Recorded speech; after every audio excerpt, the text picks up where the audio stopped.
지식과 지혜로 내 삶을 풍요롭게 만드는 내 손의 도서관입니다. 오늘은 법의학자가 들려주는 사건 현장 이야기, 법의학으로 보는 한국의 범죄 사건이라는 책을 소개합니다.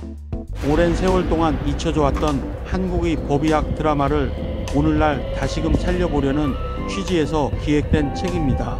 책은 법의학적인 시사점은 물론이고 그 당시 한국 사회를 잘 보여줄 수 있는 글들을 두루 선정했으며 현대적인 글맛을 살려 글을 리라이팅하는 한편 감각적인 일러스트를 가미해 오늘날의 독자들이 흥미진진하게 읽을 수 있도록 구성했습니다. 그러면 책의 주요 내용을 살펴보도록 하겠습니다. 완전 범죄는 가능한가? 범죄는 흔적을 남긴다. 프랑스 법의학자 에드몽 로카르가 남긴 유명한 법칙이 있다. 모든 범죄는 흔적을 남긴다. 에드몽 로카르는 1912년에 자기 애인을 목줄라 죽인 에밀 거빈 사건을 해결하면서 자신이 말한 이 법칙을 증명했다. 로카르는 완벽한 알리바이를 가진 거빈의 손톱 밑에서 채취한 물질에서 피해자의 피부 조직과 분홍색 분가루를 찾아냈다. 당시에는 피부 조직을 검사할 과학적인 능력이 없었지만 분홍색 분가루는 피해자가 쓰던 것임이 틀림없었다. 이것을 증거로 범인에게서 자백을 받아냈고 더불어 유죄 판결로 이끌었다. 한국에서 일어난 오래된 사건 가운데도 이런 것이 있었다. K씨 부부는 자식이 없었다. 무자식이 상팔자라고 자위하면서도 미련을 버리기는 쉽지 않았다. 그러나 이제 60대가 되고 보니 친자식을 얻을 수 있으리라는 기대는 버려야 했다. 오히려 자식이 없어서 돈을 모을 수 있었는지도 모른다. 종잣돈을 마련한 뒤에는 전당포를 열었고 사채놀이를 했다. 전당포는 간판이었을 뿐 고리 사채놀이가 주업이었다. 그래서 고리 사채에 관한 한 피도 눈물도 없는 샤일록 같은 사람이었다. 전당포에서도 그랬다. 말할 수 없는 헐값으로 전당물을 잡았다가 날짜가 지나면 가차없이 처분해버렸다. 그 일에 관한 한 잔인하다고 표현해도 모자랄 만큼 철저했다. 그러나 한편으로는 자기가 좋아하는 사람에게는 그야말로 자기 살을 베어 먹일 정도로 친절하고 살뜰하게 대하는 면도 있었다.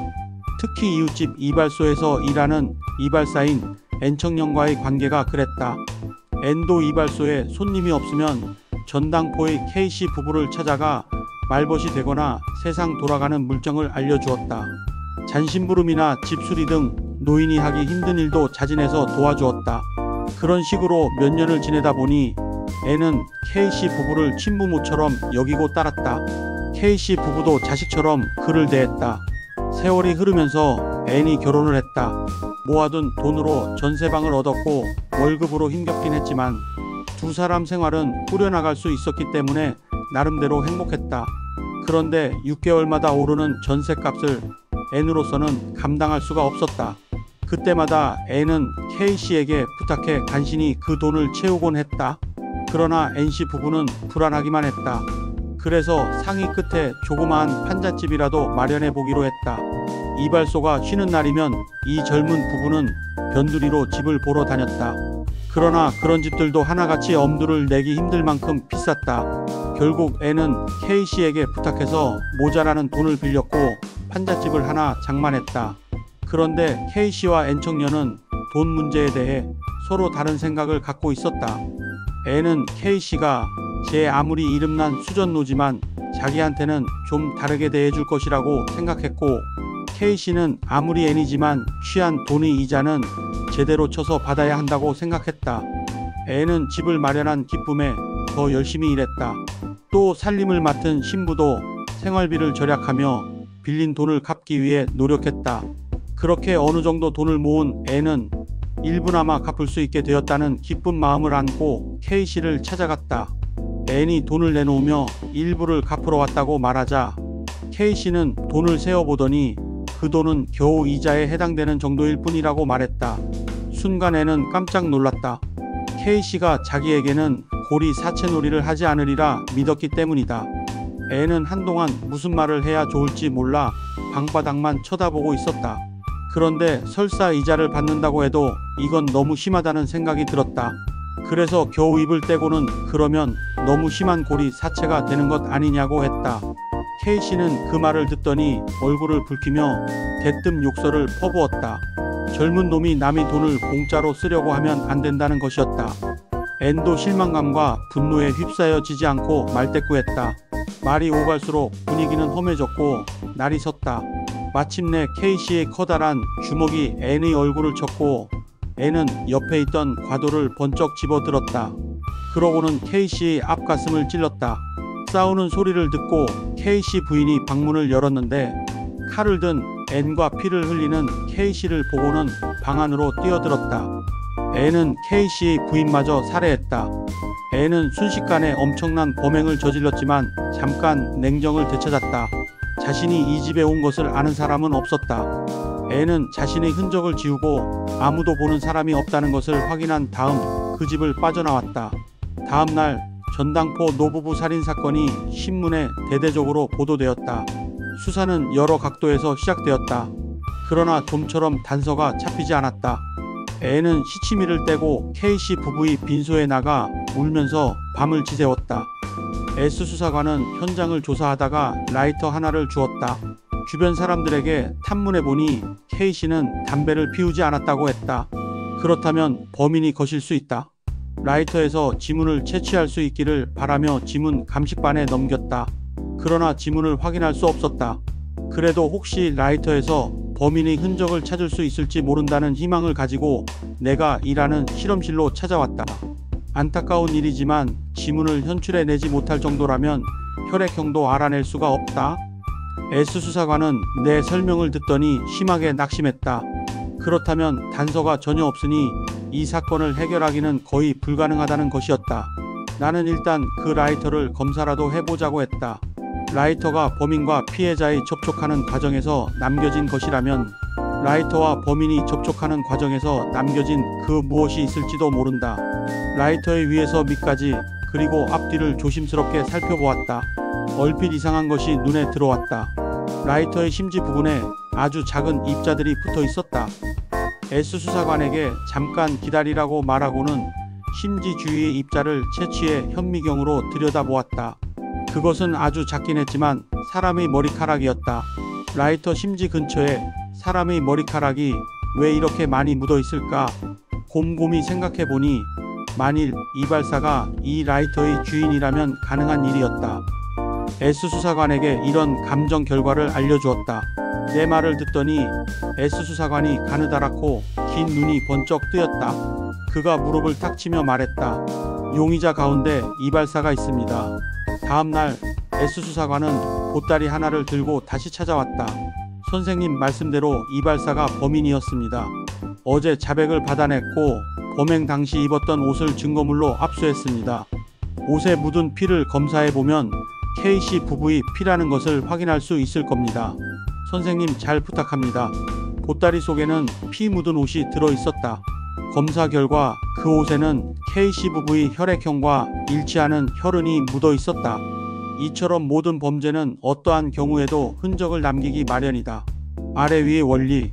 현대 사회는 교통수단이 발달되어 과학 문명이 고마움을 마음껏 만끽할 수 있다. 그러나 그만큼 또 사고도 많이 발생하고 대형화되어 간다. 교통사고가 발생하면 사고의 도의적이고 법적인 책임을 가늠해보기 위해 의학적인 지식이 동원된다. 특히 피해 보상에 관한 문제를 해결할 때 의사의 판단은 결정적인 역할을 한다. 예전에는 자동차 사고에 법이 개입했지만 책임보험제도가 확립되고 차 사고를 특례적으로 처리하는 법이 제정된 뒤부터는 배상과 관련된 처리 문제에 의사의 판단이 결정적인 역할을 한다.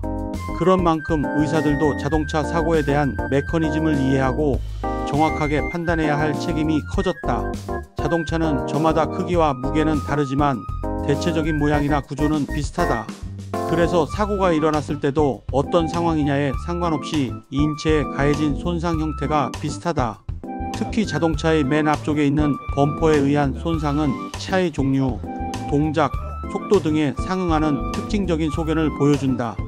손상이 약할 때는 좌상과 찰과상에 그치지만 심한 경우에는 조직이 좌멸되고 뼈에 골절을 일으키기도 한다.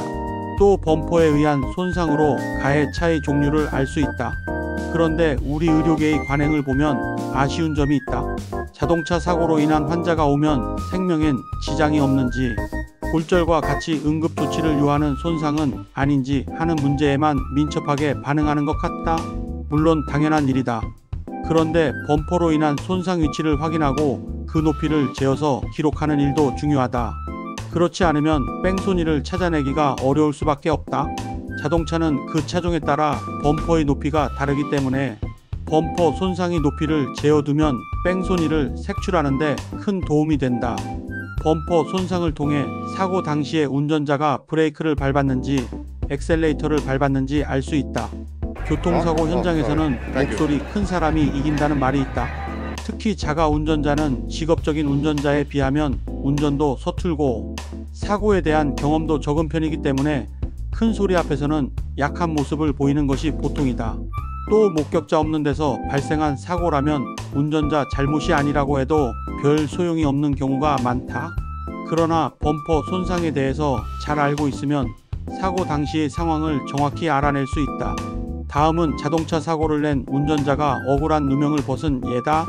J씨는 50대 중반으로 모백화점에서 수출용 목공예품 코너를 경영하며 성실하게 살아가고 있었다.